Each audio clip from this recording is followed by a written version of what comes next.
Hi guys, James at Rampant Lion Reviews again for you today with another beer review. For this one, we are going to head over to Germany once again for the first time in what feels like a good long while. Now, we're going to return to a brewery that's featured on the channel a couple of times before. If memory serves me correctly, this will be my fifth or so review involving them. But these guys are a really interesting brewery, another relatively new addition to the German beer scene, but they've built up a really good reputation for themselves over the last couple of years. They're quite diverse in what they do.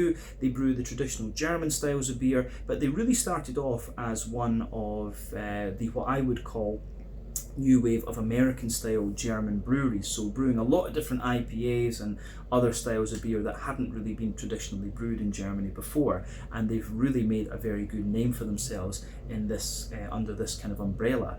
But the beer that we're going to have a look at from them today is a style that I haven't tried from them before. It's a sub-style that I really do quite enjoy, one that you don't come across all that often anymore these days, unfortunately, and if memory serves me correctly, this could well be the first German brewed example of this sub-style that I'm going to try. So even after 4,200 videos, we're still finding new things here on Rampant Lion Reviews, so that is pretty cool. So needless to say, I'm very curious to see what this beer is going to have in store for us. Hopefully it's another good beer. Hopefully it makes for an interesting review, and as always, I hope that you guys watching enjoy my take on this one as well.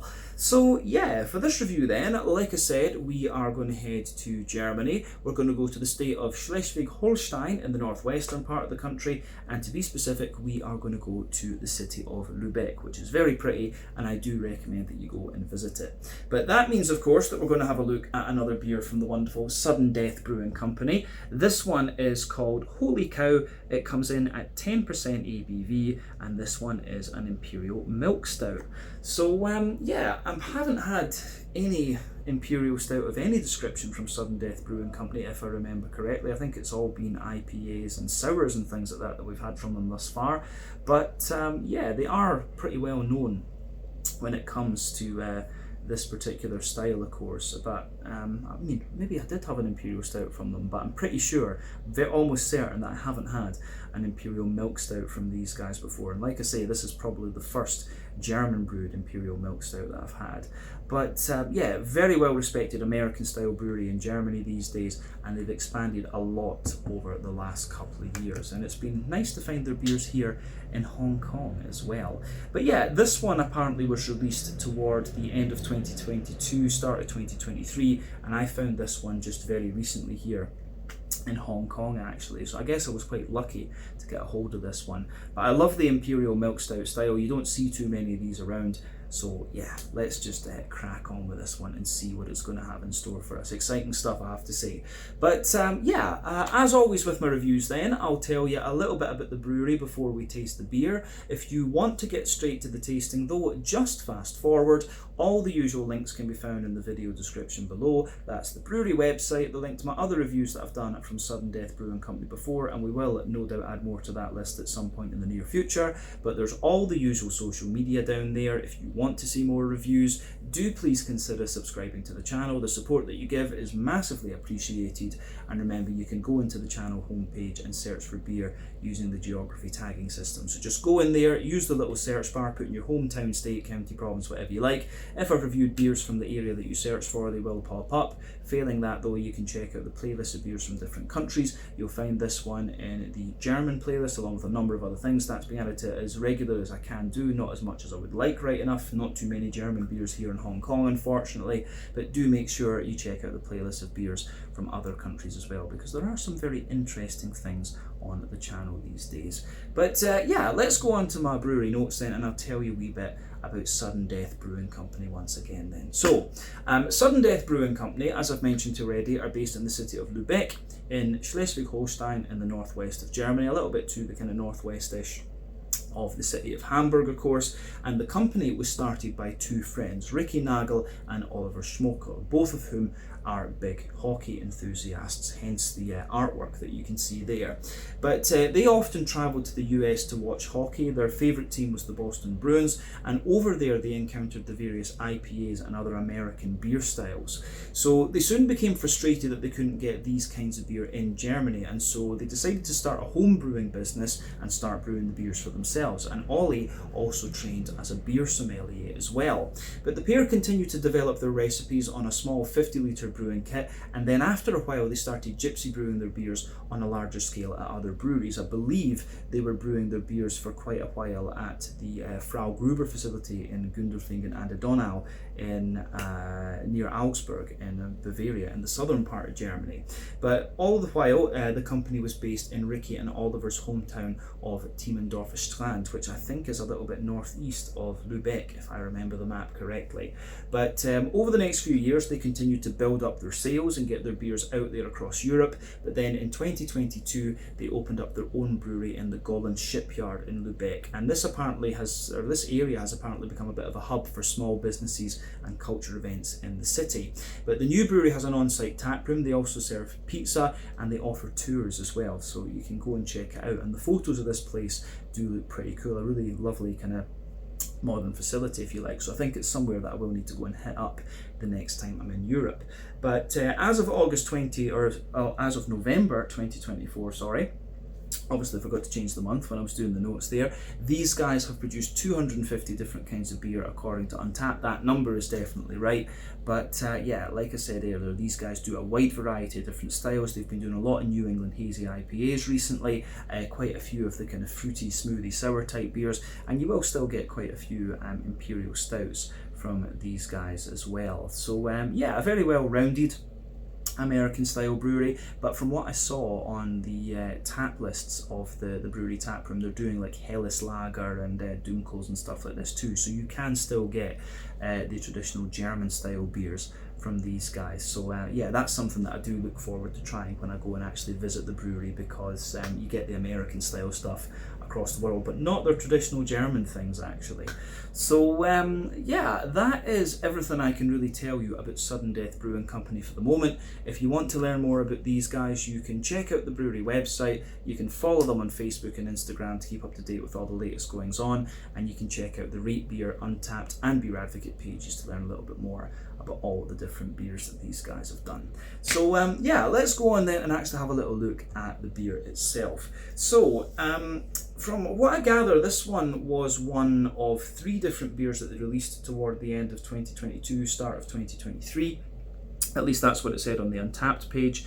But yeah, this one is called Holy Cow. Like I said earlier, it comes in at 10% ABV, and it is an Imperial Milk Stout, so potentially my first ever German brewed Imperial Milk Stout. You can see plain black top on the can there. I believe this one, yeah, it's 440 milliliters, and yeah, it doesn't really tell you anything about the kind of story of the beer or that on the can either, but it just says serving the savage. But there you can see the Sudden Death Brewing Company symbol there. I don't know if it's meant to be a little bit of a tribute to the kind of Friday the 13th series of films, the Jason Voorhees stuff as well, but obviously yeah, it is a tribute to the hockey, the love of hockey, the 2 founders as well, actually, with that hockey mask. But yeah, nothing else we can really say about the beer. Let's get this guy out into the glass then and see what we have. I just need to make sure this one doesn't explode on me, because the can felt a little bit hard. But yeah, there we go. Let's do it. My first ever German Imperial Milk Stout. This should be quite interesting. So that's good. We'll leave a little bit in the can for the moment so we can get some head back on it when we're going to taste it. But yeah, before the head disappears then, we can say that the beer poured with about a 1/4 finger of a frothy, I would say quite dark tan head. That is, you know, there's very little in the middle of the glass actually. It's mostly a ring around the edge of the glass there, but you can see some kind of medium-sized bubbles on the surface of the liquid there. If the camera will focus on it, maybe just got it a little bit too close. But yeah, there you go, you can see the medium-sized bubbles on the surface liquid, then it gets a little bit foamier the further up that you go. But yeah, colour wise, this is exactly what you'd expect. A lovely dark ebony rosewood colour. And yeah, remember, the colour of your beer depends on a few things. One, the type of malts that you use. This goes a long way to determining your EBC rating. Two, length of your wort boil is going to play a role, because the longer you boil the wort, the more the sugars caramelise, and thus you get a darker colour of beer. But any barrel aging that you do or adjuncts you put into the beer will affect its colour as well. But when it comes to black beers like Imperial Stouts and Imperial Porters, it really is very difficult to affect the colour of the beer with adjuncts. When it comes to the Imperial Stout as a style, you know, there's a few ways you can play with it. You can do a double mash, which is going to give you a bigger, thicker, more sticky mouthfeel. You can barrel age them, which is where you're going to sacrifice a bit of the mouthfeel to get the more infused flavours.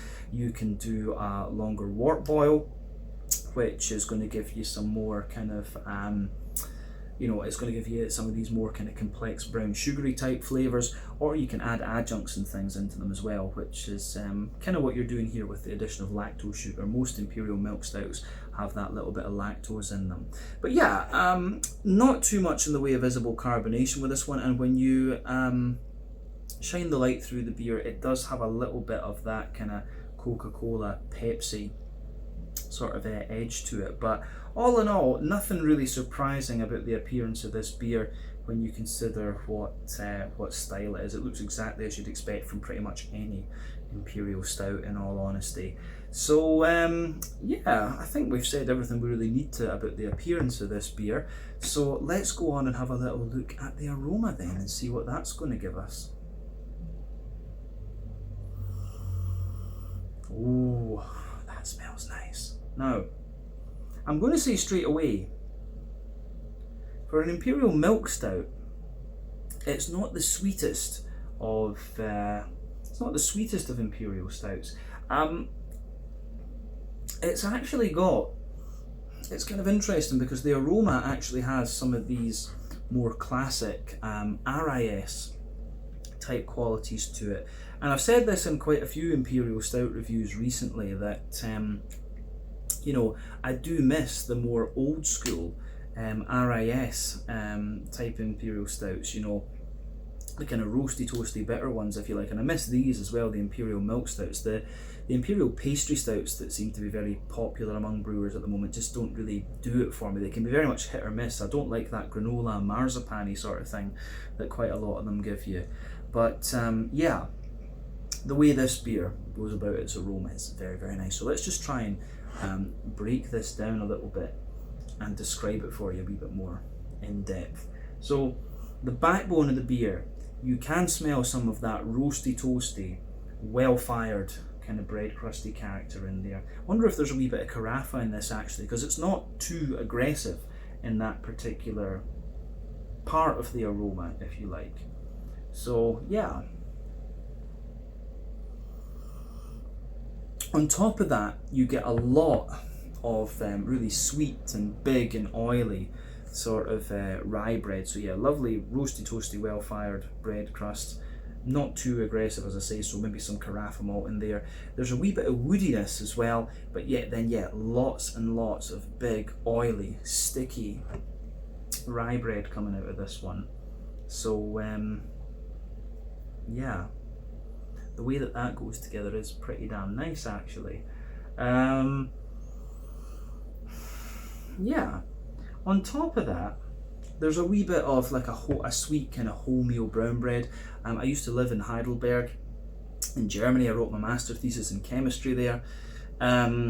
Loved it. But one of the things I always used to love to do on the weekend was to go and get some really fresh bread, and the German wholemeal and rye breads were just awesome. So this beer really has a lot of that in its, it really has a lot of that in the aroma here, and it's great. It really is very, very nice. So yeah, a lot of oily rye bread in there, some wholemeal brown bread, and there's almost a little bit of like a chocolate brownie, chocolate cakey sort of note coming out of this one. I'd be more inclined to say like chocolate brownie. So yeah, this beer for me, it's got like a sort of 60% cocoa chocolatey note. So you've got that big oily chocolate brownie type character, and yeah, you can smell that right throughout this one. I've got a feeling, just from the way this beer comes across in its aroma, I've got a feeling that this one would be, I think this is going to be double mash. But then again, you have to remember that lactose is going to give you a kind of bigger, thicker sort of mouthfeel and things like that too. So yeah, the aroma that comes out of this one is really, really nice. But yeah, you can definitely smell, does this one have oats in it? I'm guessing it probably will. It's quite a popular thing to do with these Imperial milk stouts now. But yeah, on top of the chocolatey layer character in this one, you're getting some really nice brown sugar. So there's a little bit of a toasty brown sugar in there. You do have some kind of leathery brown sugars as well, which makes me wonder about the length of the wort boil in this, but it's not overly leathery. The brown sugary character in this one, as I say, a bit toasty. There is a wee bit of that kind of leathery character in there, and then you've got quite a little bit of kind of treacle and molasses pushing its way out of this beer as well. So that's quite interesting, actually. And you do have a little bit of an almost kind of Christmas puddingy type note to this beer as well, like an English Christmas puddingy type character, like phenols and stuff like that. There's a good little bit of that coming out of this too, and some nutty notes as well. So yeah, malty side of this one is quite nice. At the back of the nose, you do get a little bit of kind of yeasty character coming out of the beer, and for me, the yeasty notes are quite the yeasty notes are sort of rye bready. So yeah, we've got a really nice kind of rye bready type note. Yeah, oily rye bready notes, some nice kind of wholemeal bready character there as well from the yeast. But yeah, mostly like a kind of mix of oily rye bread and a kind of Christmas puddingy type character. And those notes, of course, do sit at the back of the nose there from the yeast. But yeah, all in all, the malty and yeasty side of this one, it's really nice. Not the most complex from this particular sub-style that I've come across, right enough, but still, these are all things you'd expect, and it's nice, so you can't really knock the beer in any way. So, in terms of the hoppy side of things with this one then, you have to remember, Imperial Stouts are not the most hop-forward style of beer, but nonetheless, they will use a little bit of hop.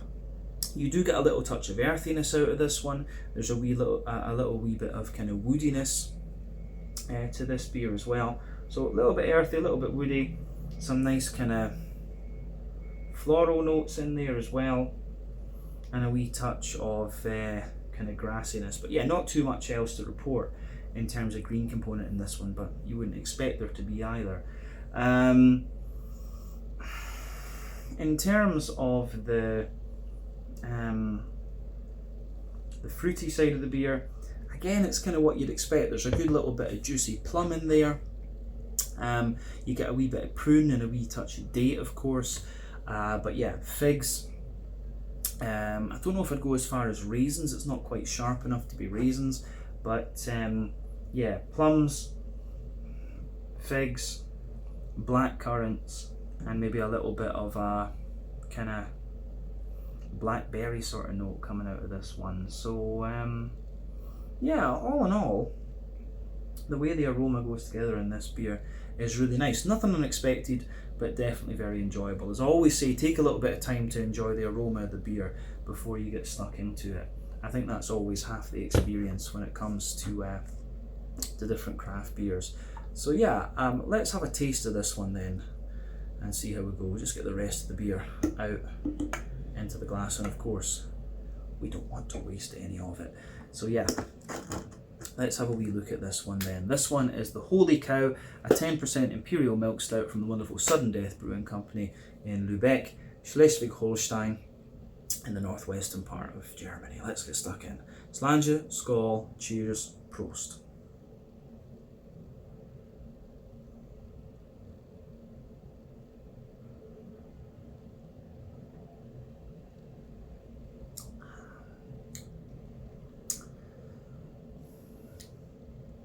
Yeah, it's pretty damn solid, that. It's nice, It's enjoyable. It gives you kind of everything you'd want from the style. This is one of these beers where pretty much the flavour that you get agrees with pretty much everything you would expect to transpire on the basis of the aroma. I mean, this one, the aroma and the flavour really don't diverge at all. I would say that it's got a little bit more bitterness in it and a bit more roasty, toasty character, especially into the aftertaste in comparison with what you might expect. But other than that, it's everything that you would think you'd get from the aroma. So yeah, thumbs up to Sudden Death for this. This is a really solid take on the style. As I say, the only thing I would say about it is that you might expect something a little bit sweeter from the Imperial Milk Stout category, but it's been, as I say, it's been a while since I've had one of these. You have to remember that your palate is constantly evolving, but yeah, it's a good beer. It is an enjoyable Imperial Stout, this one, and I wouldn't expect anything less from these guys, in honesty.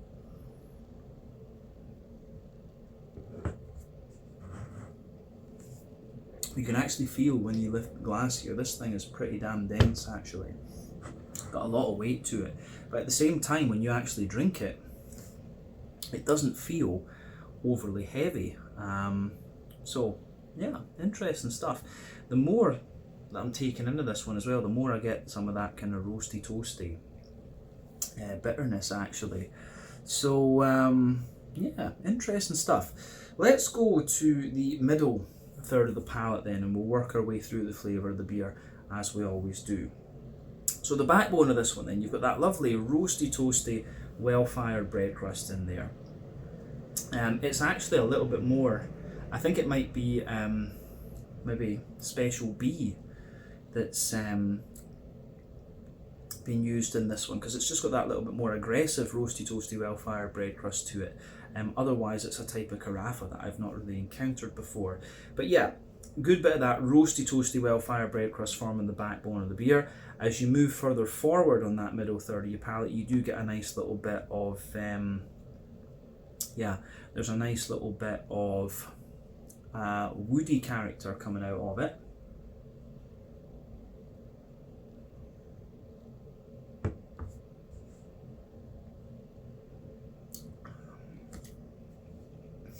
And then yeah, for me, on top of that, you start to get the kind of rye bready notes. So yeah, above the well-fired roasty toasty bread crust in there, you've got that nice yeah, on top of that you've got that nice roasty toasty well-fired bread crust in there. Then you've got the wood, then you have the kind of rye bready layer coming out of this one, and the rye bread is actually a bit drier than I would have expected from the it's a good bit drier than I would have expected from the aroma actually. So yeah, that's definitely something we can say about this beer. It is drier and more bitter for sure. But yeah, rye bready character. Then above that you start to get a more kind of straight up wholemeal brown bready note, and then you can feel there's a sort of chocolate sponge cakey character sitting up on top of that. So it's a very layered beer in terms of the flavours that you're getting. And what you'll find is that in the front half of that middle third of your palate, you're getting a little bit of a kind of nutty character pushing out of it as well.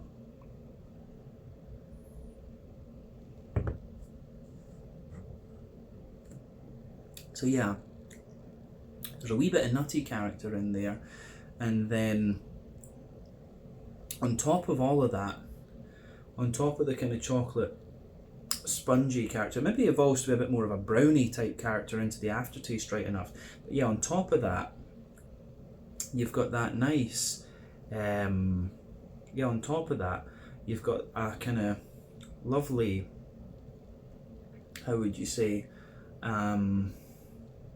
you've got a more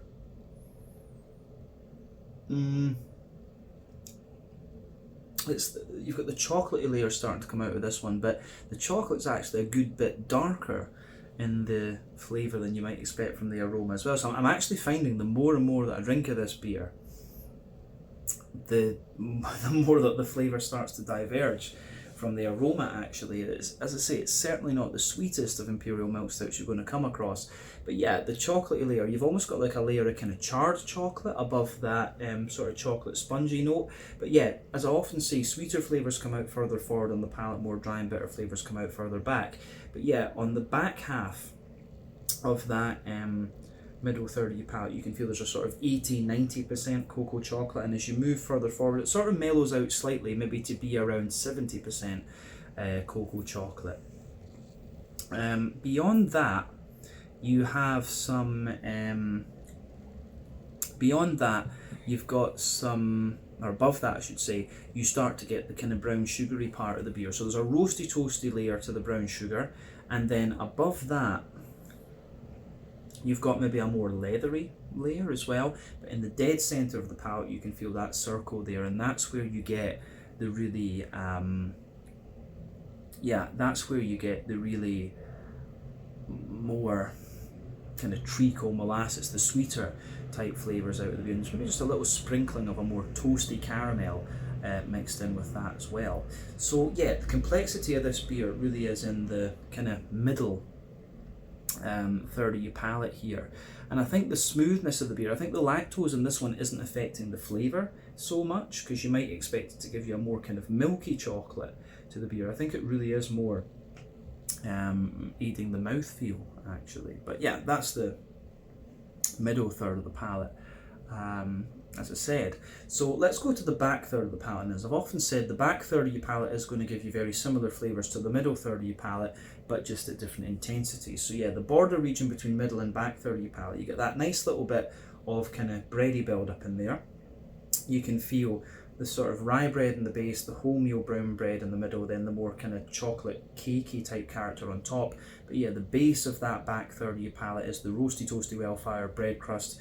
Then above that you've got the kind of rye bready layer again, then you've got the wholemeal bready layer sitting above that, then you get that more sort of chocolate spongy type layer, and then creeping over the top of that you've got some of the charred chocolate and some of the more leathery aspects of the brown sugar. Then it's all about the yeasty side of the beer on the top of that back third of the palate. So let's have a wee look at that.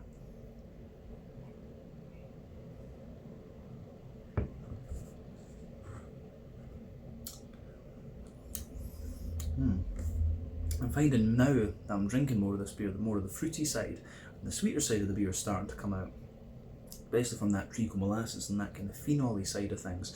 But yeah, the yeasty side of the beer then.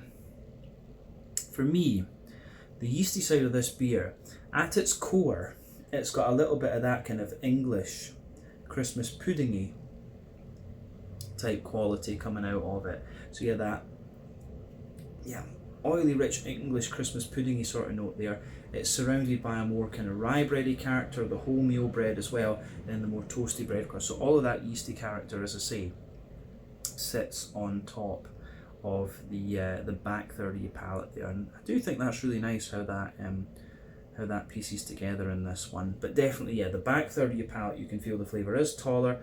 Then as you move further forward into the middle third of your palate, it just kind of condenses down, or compresses down, I should say, and squashes together that little bit more.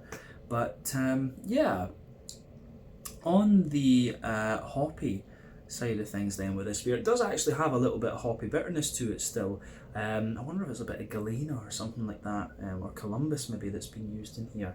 Because yeah, in the back corners of the palate you do get that nice little bit of earthiness.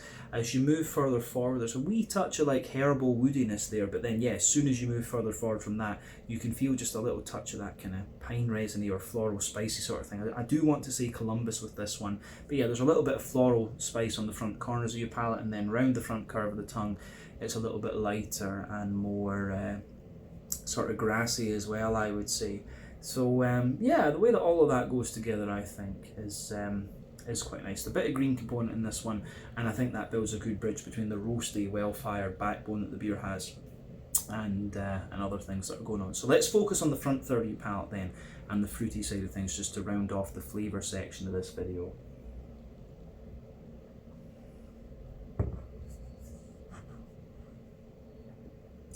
So yeah, for me, the flavour section of the the front third of your palate then with this beer. The border region between front third and middle third of your palate, you get that nice little bit of bready build up in there. So you've got the rye bread in the base, the wholemeal brown bread in the middle, then the more kind of chocolate, cakey, Christmas puddingy type characters on top. You can really feel the phenol coming out of there. But yeah, the base of that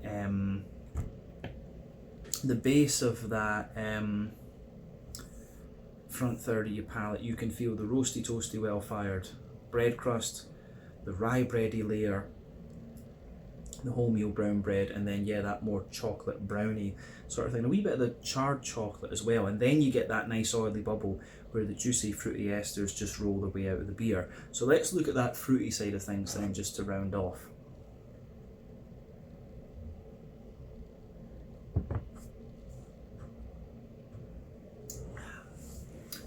So yeah, for me, the fruity side of the beer, at the back of that oily bubble where the fruity esters come out, for me, there's definitely that kind of big, oily, plummy sort of character. As you go further down, it gives you a little bit of prune, but also quite a lot of date. I'm getting a lot of date out of this one, particularly into the aftertaste.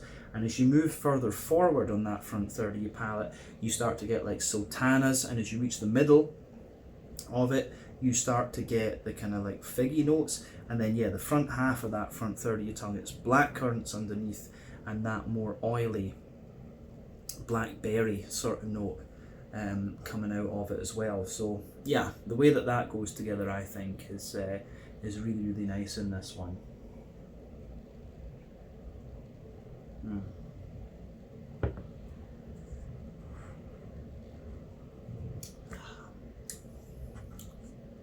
So yeah, really interesting beer, this one, very enjoyable, but overall definitely more roasty and toasty and bitter than I remember the other Imperial milk stouts being. Not quite as brown sugary either, so I get a lot of like Christmas pudding out of this one, English Christmas pudding, and then that roasty toasty well fired backbone as well. Those are the really lingering flavours in this one, but I really like this actually. It's an interesting beer. So my first my first look at a German brewed Imperial milk stout has been pretty interesting actually. I do wonder if the roasty toasty bitter thing is to kind of sort of make maybe people that like Schwarzbier, maybe it's for them to find something, maybe it's meant to be an introduction to Imperial stouts for these kind of people. I think this would be a good sort of bridging beer in that particular context. But yeah, as an Imperial milk stout for the kind of American style craft beer lover, it's pretty damn solid actually. So yeah, gets a thumbs up from my in that regard too, but definitely one of the more roasty bitter examples of this particular sub-style, that's for sure. But yeah, let's round off the review then with a wee quick look at the mouthfeel. For me, this beer, it's kind of top end of mid-bodied, maybe bottom end of full-bodied actually is a better place to put this one on the spectrum. The carbonation in this beer, it does have a little bit of a prickle, but the beer has an overall really kind of silky, smooth sort of mouthfeel. And yeah, I would say that the IBU in this one, it's maybe, I don't know, about 70, 80 IBUs, something like that, from the malty side of things, and a little bit from the hoppy character as well, which is kind of surprising with this one, because we know that this beer is a year and a half old, at least in the can, but it still has a little bit of that hoppy bitterness there. So yeah, roasty, toasty, malty notes, nice bit of hoppy bitterness there. The malty character, as we say, it's roasty underneath, smoother in the middle, and it's got that drier sweetness on top. And then yeah, you've got that nice big kind of oily, fruity character coming out of this one as well. So overall, a really interesting Imperial milk stout, this one. And my first look at a German brewed Imperial milk stout too, but absolutely at the roasty and more roasty and toasty end of the spectrum of this beer style. But yeah, I think we can leave it at that for this one. This one was the Holy Cow, a 10% Imperial milk stout from Sudden Death Brewing Company in Lübeck, Schleswig-Holstein in the northwest of Germany. Once again, thank you for watching my beer reviews. Until the next time, please like, subscribe, share, all the usual YouTube stuff. Let me know your own thoughts on this beer in the comments section below. Let me know what your favourite beers are from Sudden Death as well, and we will no doubt return to these guys again at some point in the very near future. But until then, Slàinte, skål, cheers, check out my social media, check out their social media, and I'll see you guys in another review very, very shortly. Ciao just now. Prost.